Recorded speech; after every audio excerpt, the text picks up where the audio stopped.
Hello, everyone. Today I have come across something pretty interesting. I've been thinking about and questioning myself on whether this is possible. Of course, the upcoming elections in November will tell us exactly if this is absolutely possible or not. Um, but we have the states of Arizona and New Mexico. They have a lot in common, and that's what I kind of want to focus on today. We have the state of Arizona that has a Republican government.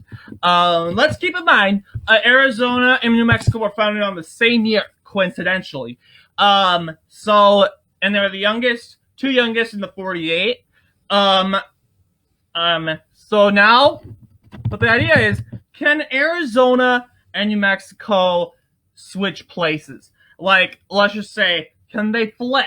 Like, Arizona becomes the left wing state with the Democrats, and New Mexico becomes a state with the Republicans. That is that'd be pretty interesting, pretty unique. And here is why I think that. So currently, we have the elections coming up are in both New Mexico and Arizona. They both have governor elections. Doug Ducey of Arizona, he capitalized a good victory in Arizona with 56% of the popular vote in 2016. And then there is Michelle Lujan Grisham, and she capitalized on a victory of 57%. And that is a victory, like, I wouldn't say a landslide victory, but that's a capitalized victory. Like, we know that the opposition party could have no chances in beating those two numbers. However, the 2020 election kind of made things a little flip-floppity in the two states. We have Arizona, and Arizona here is voted Democratic in the 2020 election, surprisingly. So, well, we know it has always been a swing state, but the last election that Arizona voted Democratic was in 1996. And that is in the last century. Hold on.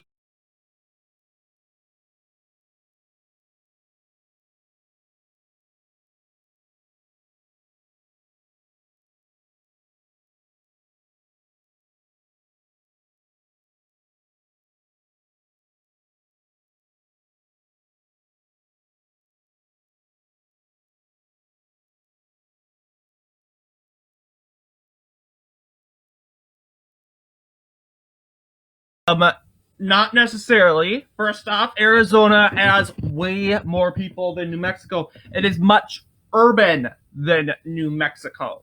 Why? Because we have Phoenix, Arizona. Now, if we look at it, Phoenix is more popular than Philadelphia, and it's very like moment like Arizona. Phoenix is not able.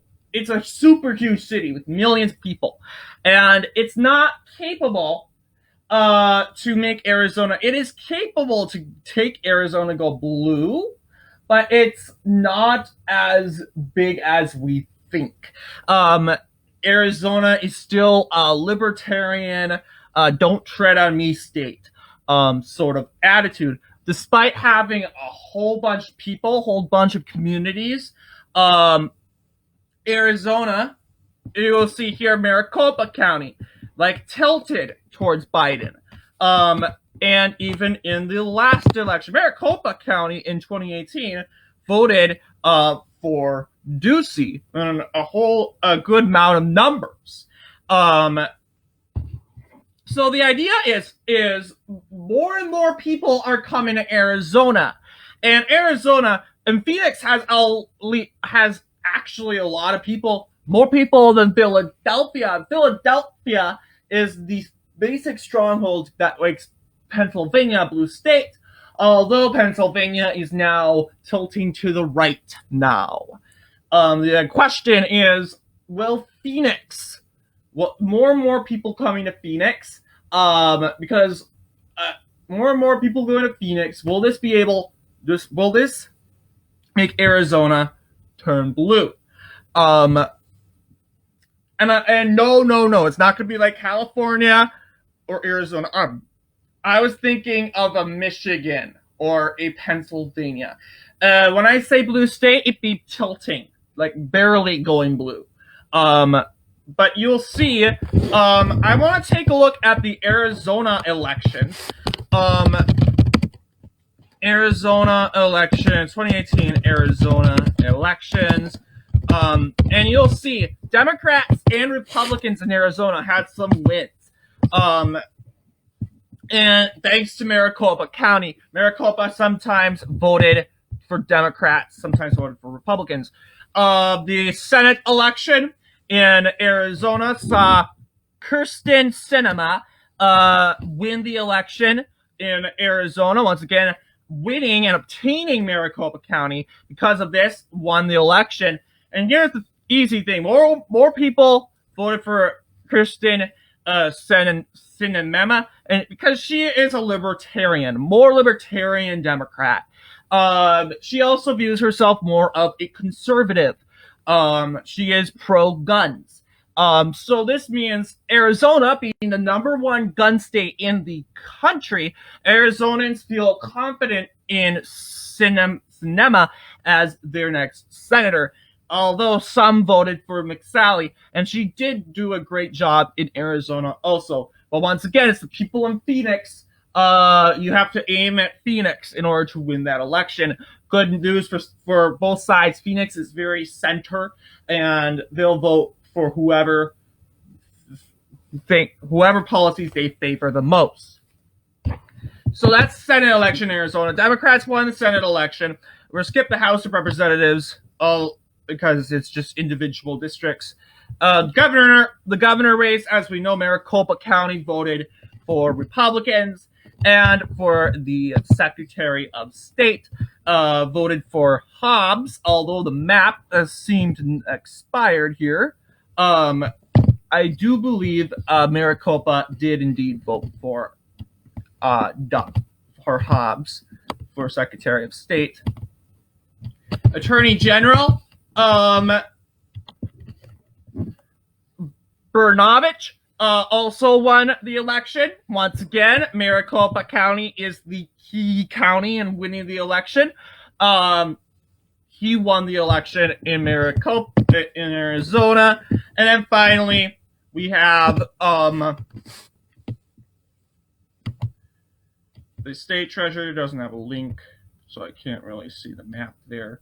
Oh yeah, there's the superintendent of public instruction. Arizona is one of these states that elect a superintendent of public instruction every 4 years.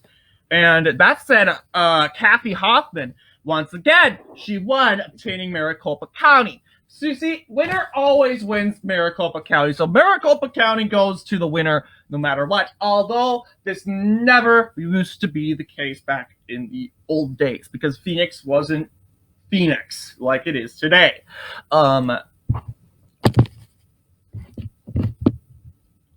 So the idea is, so Phoenix is growing very popular.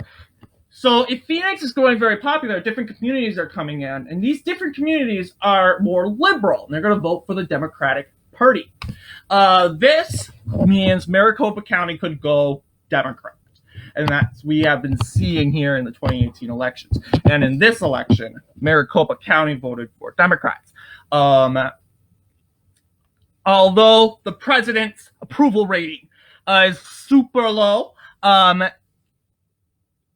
this could mean most likely Maricopa is tilting to the right, but more and more people are coming to Maricopa each year.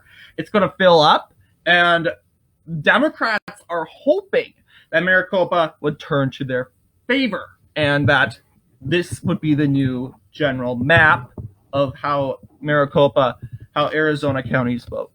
And that thus making Arizona a blue state, not an unbreakable blue state, but a blue state like Wisconsin, leaning to their favor because of Phoenix. Now I want to get to New Mexico, because New Mexico, if we did not know, we have Mariel Flores. She won a stunning victory in the South Texas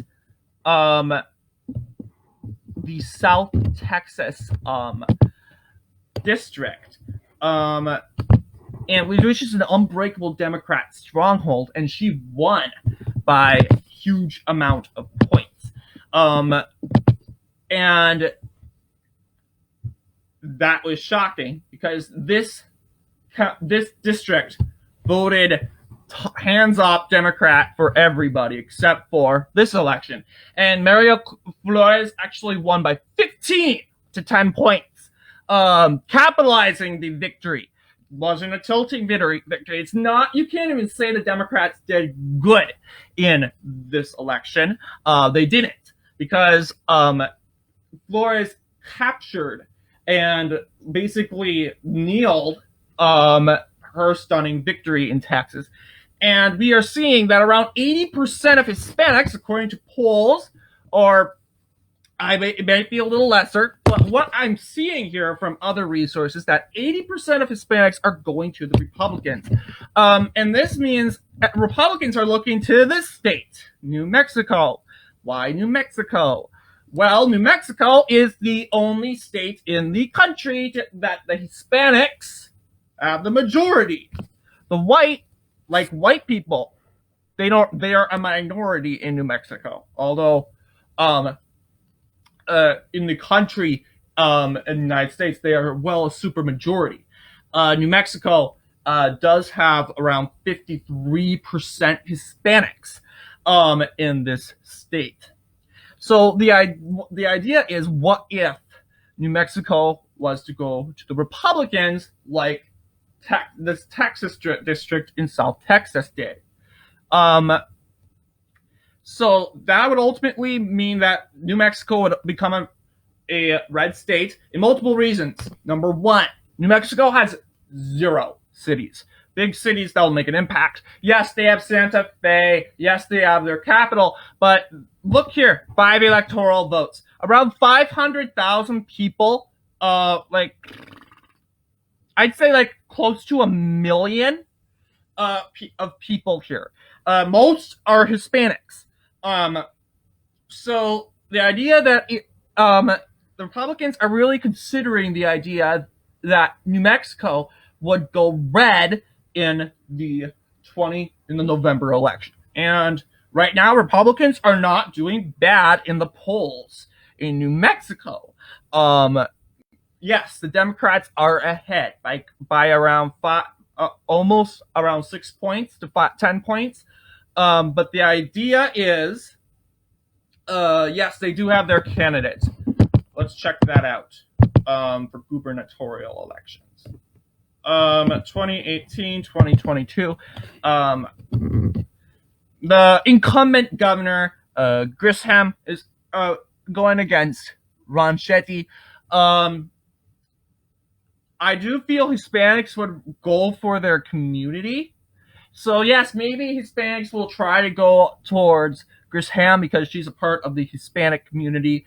Also, however, there are a lot of Hispanics that just left the Democratic Party. A huge handful left them right at the overturn of Roe v. Wade. They didn't really like how the Democratic Party and Joe Biden responded to the overturn of Roe v. Wade. We got to remember, Hispanics are the number one when it comes to pro-life community. Most of them, a good handful of them, are pro-life. So according to this, polls are kind of boosted a bit when we saw Roe v. Wade overturn and they saw the Republican Party advocating for this cause. They kind of jumped up and down and supported the Republican decision in overturning Roe v. Wade. So that is the idea. so Hispanics were growing. But however, once again, it's a proud community.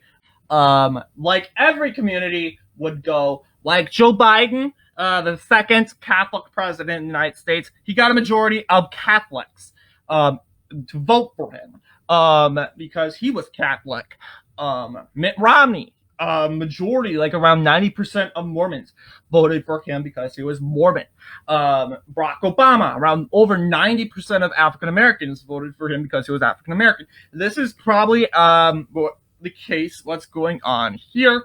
However, Ron Jetty is running in a good election right now where Democrats are doing a not the best job, and Republicans have the upper hand when it comes to the argument, and they are leaning to their favor. So Mark Ronchetti is not wrong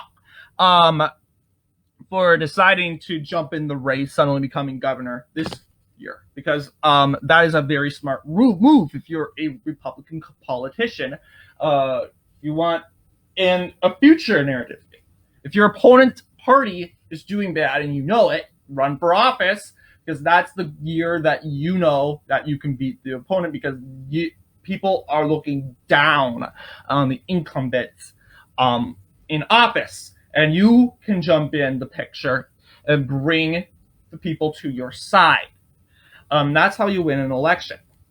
Now, last time New Mexico voted Republican was in 2004, when I was born, in the first election I got to witness.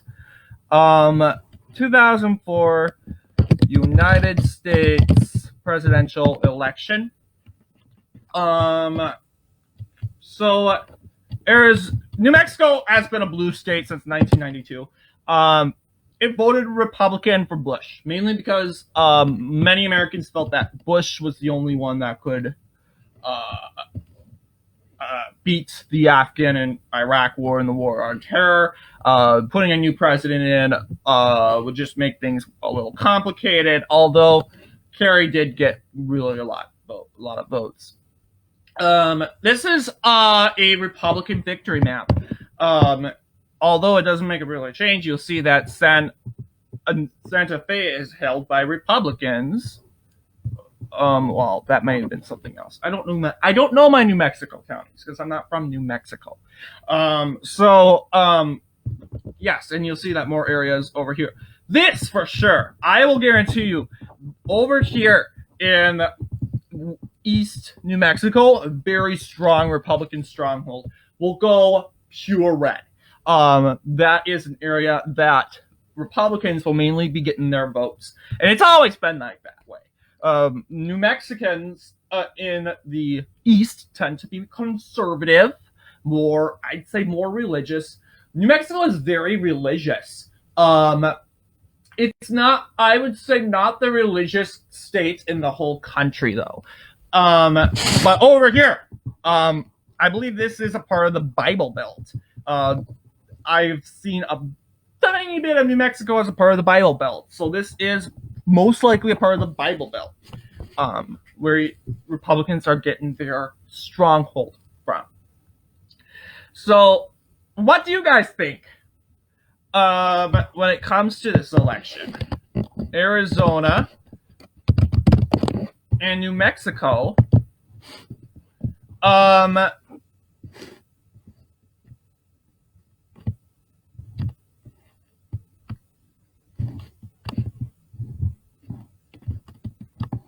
So we got, I'm going to put this in a reality here. All right. Here are how the states vote today. As of today, here is how states vote. Ohio is Republican. Yeah, so these are how the people tend to lean on each state. And we do not know, but right now, as of 2020, this is how it was. Democrats, how the Electoral College vote, of course. Of course, popular vote is in their favor, but we do not know if that's going to be in the case in 2024. So let's see if there's a leaning here. So Arizona goes Democrat, and here is my prediction here. Tilting to the left because of just like Pennsylvania is tilting to the left as of right now, thanks to Philadelphia. Phoenix, a little bit more popular city, would bring Arizona to the left. This is the case we'll see in November or in 2024. Then we'll have New Mexico, probably more Republican because of the Hispanic majority now a part of the Republican Party, have nested in the Republican Party. And more, once again, that Bible Belt, and it's super rural. Like, it's not like Arizona where there's Flagstaff, there's I believe there's Needles, but in California there's Phoenix, City. Yeah, you'll have more rural cities like Farmington, Santa Fe, and those cities. You don't really hear much about cities in New Mexico. All right, so this concludes our video. What do you guys think? I ultimately think it can happen. It did happen where Arizona and New Mexico both went to the Republicans' favor here. So you can definitely, it happened, you can flip New Mexico. Ultimately, New Mexico, Republicans are gaining more than they usually do in New Mexico, which is not a surprise. So what do you guys think? That concludes our politics episode for today.